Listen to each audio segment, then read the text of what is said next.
आज विधान परिषदेची निवडणूक असताना शरद पवार गटाचे जयंत पाटील आणि चक्क अजितदादा पवार आमने सामने भेटले आहेत। त्यांच्या या भेटीने सर्वत्र आश्चर्य व्यक्त केले जात आहे।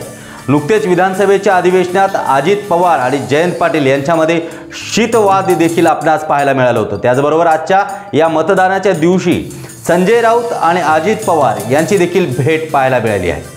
त्यानंतर संजय राऊत यांनी चंद्रकांत पाटील यांच्याशी देखील हास्य टिप्पणी करत एकमेकांची गळा भेट घेतल्याचंही आज चित्र पाहायला मिळालं आहे। त्यामुळे नक्की सत्ताधारी आणि विरोधक सगळ्यासमोर भांडणारे समोरासमोर आल्यानंतर मात्र गोडवा जपत असल्याचं चित्र आजच्या या निवडणुकीत दिसून आलं आहे।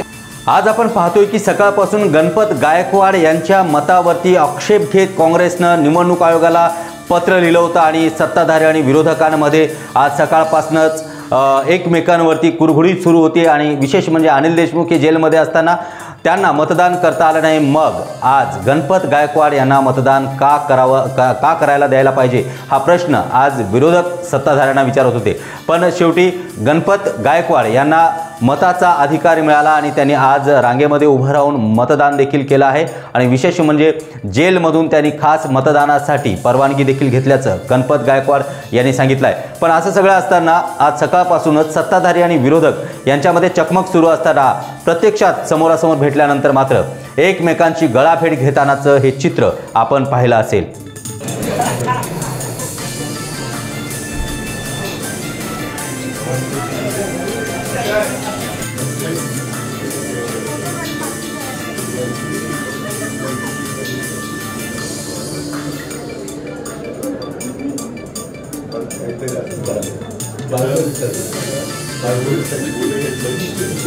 अरे वाह, आपण तर परत यायलाच पाहिजे एकदा।